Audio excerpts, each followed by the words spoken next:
the blood of Jesus. Welcome to A Biblical Worldview. I'm your girl, Tanya Michelle, and thank you so much for stopping by my channel. Don't forget that you can follow me on all my socials that are listed in the description box. And if you would like to support my efforts here at A Biblical Worldview, there are some links in that description box where you can donate. Any donation that you would like to contribute will be greatly appreciated and will go back into my being able to continue to bring you content from a biblical perspective. So let's get into it. Well, this past Tuesday was the State of the Union address. Now, you know, if you've been following my channel and you've been following me on social media for any amount of time, you know that I'm not overly political. I do keep my eye on what's going on in politics because what happens in politics affects me. However, I'm not one of those rah, I'm a Republican or I'm a Democrat, because I'm neither, okay? But I watch what happens in politics so that when that trickle-down effect happens, I can understand why. So the State of the Union address happened, and honestly, I can't say that I watched it. I've never watched the State of the Union address. I always just hear about it after the fact, and I figure that the highlights are going to be highlighted anyway, so I didn't need to sit there and watch. And besides, that kind of stuff happens after my bedtime, so I never am up late enough to see those things. But the clips that I have seen from the State of the Union address, I can tell there were some very disturbing moments in that event. The State of the Union address, it's my understanding, is supposed to be kind of a report card from the president to Congress and to the Supreme Court and to, lawmakers and these different kinds of people, to let them know how we are doing as a nation. Well, if the clips that I have seen, and I do believe these are legitimate clips because I've seen some online, I've seen some on Twitter and on YouTube, and it just appears that some people in Congress, they have no home training. They don't know how to act when they get out in public. They need to go back to the beginning. This one clip I saw was these two ladies. I know one of them is a representative out of Minnesota. I don't know where the other lady was from.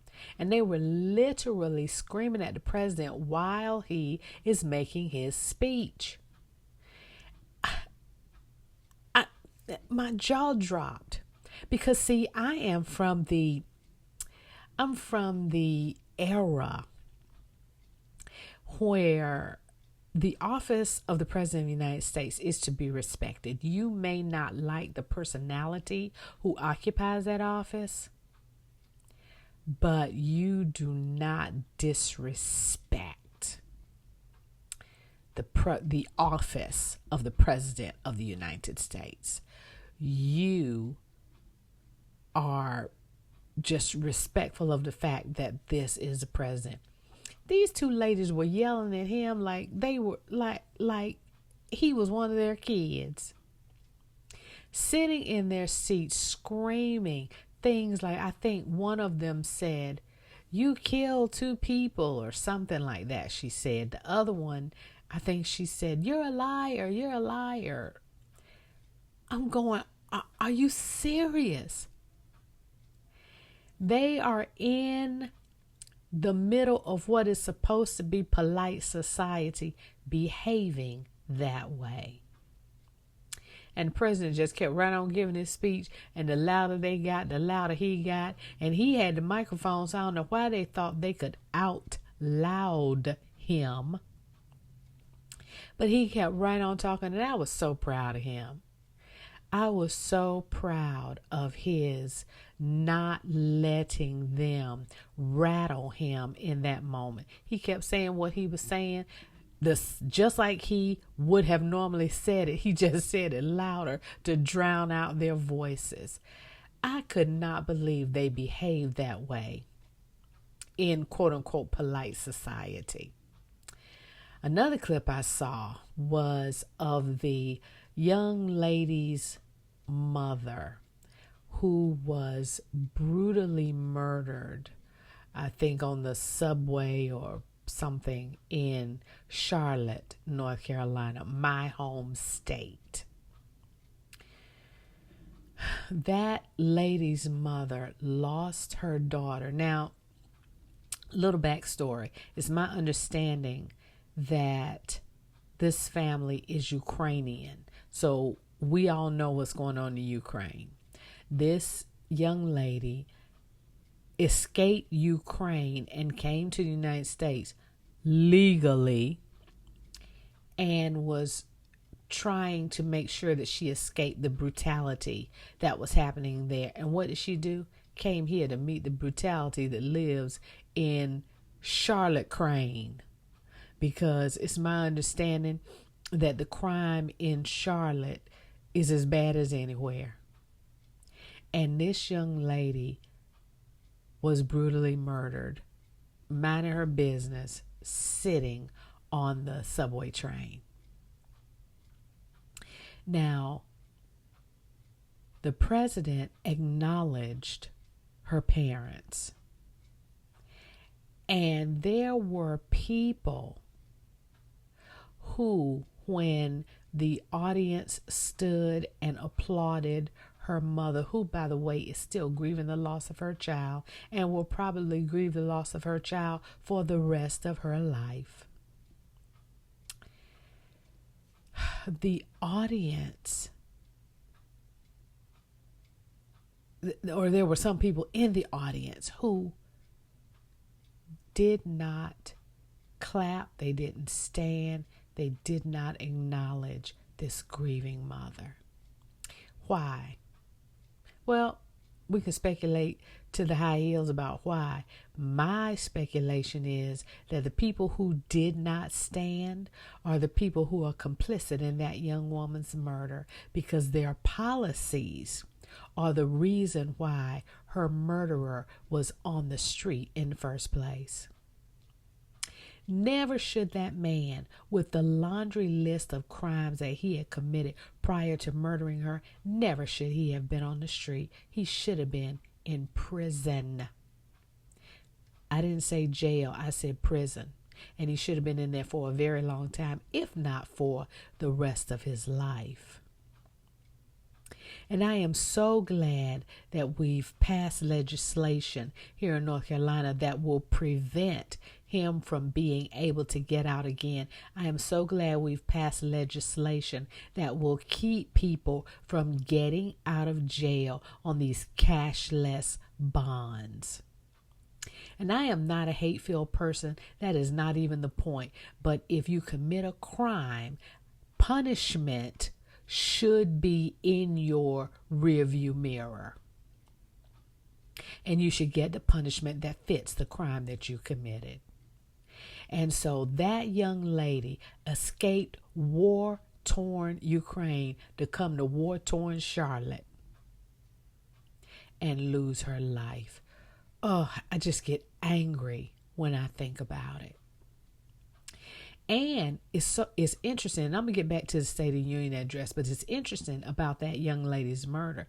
No news outlets reported that young lady's murder. None of the mainstream media.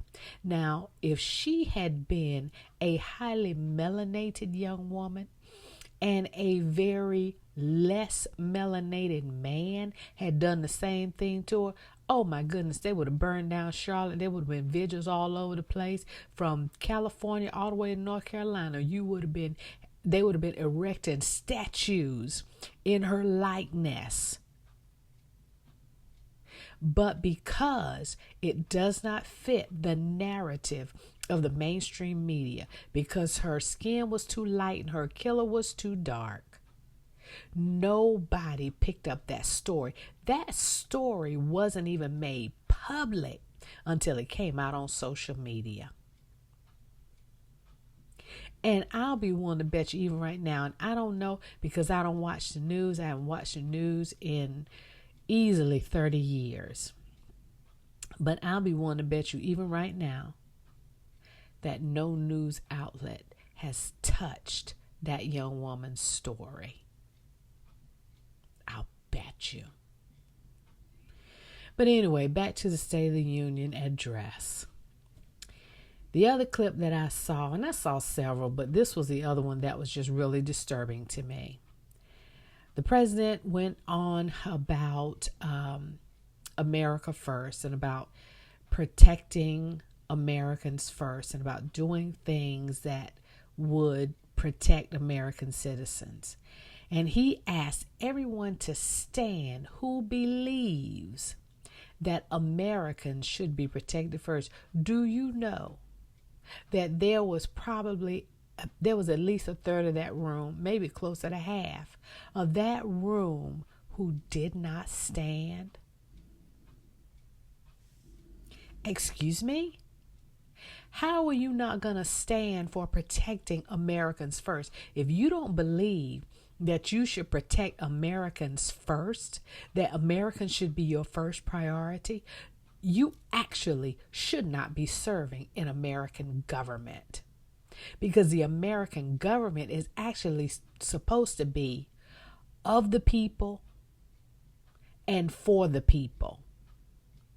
So anyone, and I wish they had I wish that camera had just panned the faces of every person who did not stand, so we could see them, so we could circulate their pictures on their names and their pictures on social media, so we'll know not to vote for those people next time because they don't care about American citizens. Not wanting to protect Americans first is just like saying you don't want to protect your family first. Allowing people to come into the United States illegally and use up all of our resources and commit crimes, and then they don't face the punishment that they should face, and they get back out on the street so that they can commit more crimes, is just like saying, oh, well, let me open my front door and let some strangers in my house, and I'm going to prioritize these strangers over my own family. You know you wouldn't do that. So how can you sit in that audience and not stand when the president asks you if you believe in putting America first? Now that made my blood boil. I promise you, if you go to almost any other country on earth, their citizens come first.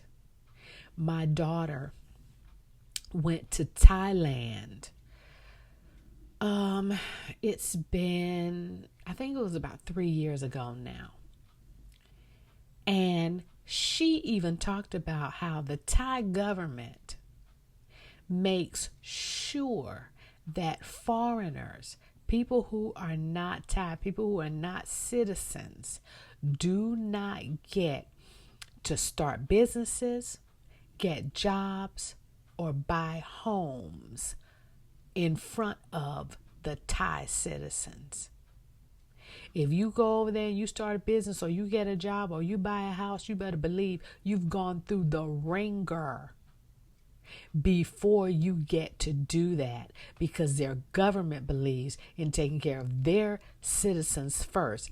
I remember years ago, it's probably been better than 20 years ago now, my best friend went to London. She was planning to go over there and stay for about 6 months, and so she wanted to get a job while she was there so she could earn a little money.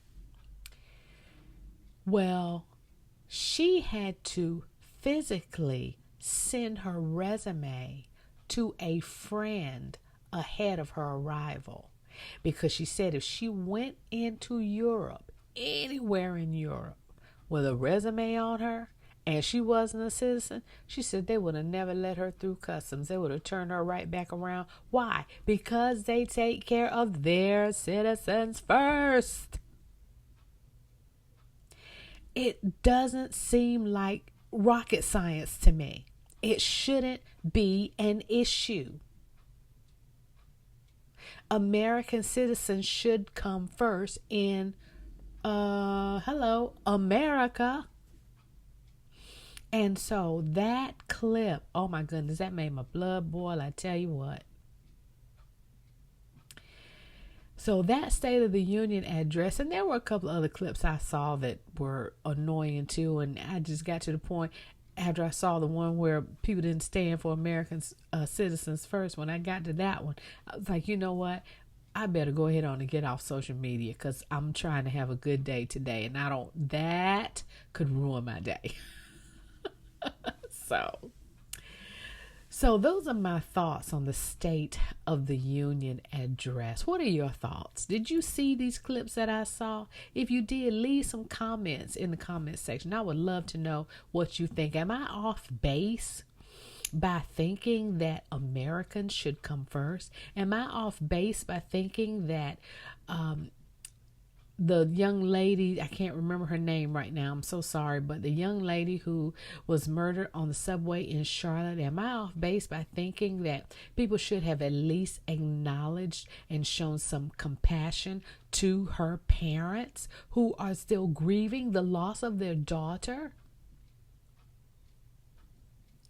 Am I off base by thinking that the office of the President of the United States should be respected and people shouldn't be all up in the place yelling at him while he's making a speech? When you go to a comedy club, if the comedian's up there, and I've never been to a comedy club, so, I've just seen them online. But if a comedian's up there and he's doing his set and people start heckling him, oh man, he gives them the read. He can turn on them. And sometimes those people are thrown out of that comedy club. I say those two women that were cackling while the president was giving his speech, I say they should have been thrown out of there. The office of the President of the United States is to be respected, whether you like the personality or not. Now, we've had a couple of presidents over the past, almost 20 years now. We've had a couple of presidents that I didn't like. But one of them, and I really didn't like him, but I prayed for him every single day of his presidency, that the Lord would save him and fill him with his spirit and would use him for God's glory. I prayed that the Lord would save his wife, save his children. I prayed that the Lord would turn him around from the wickedness that he was doing and that he did and that we are still living with now. I prayed for him, because he was in the office of the president, and that office is to be respected. The word of God says that we are to pray for our leaders. But no, you hate a person so much that you disrespect the office. You've set a terrible precedent by doing so. And so that State of the Union address, man, I tell you what. Now, me personally, if I were the president, I wouldn't even do any more of them. I would do them from the Oval Office. I'd have them set up on a feed where you can see the live stream. I wouldn't have any reporters in there. I wouldn't have the dog in there. Our president doesn't have a dog. He's the first one that hasn't had a dog that I can remember. Yeah, I think he doesn't have a dog. But anyway, I would live stream the State of the Union address going forward from the Oval Office and let everybody watch it on their laptop or their cell phone or their tablet. I would not put up with that nonsense that he put up with last night. But anyway, those are my thoughts on the State of the Union address. I hope to read your thoughts in the comment section. Well, that's my time. Thank you so much for stopping by Biblical Worldview, and I will see you next time.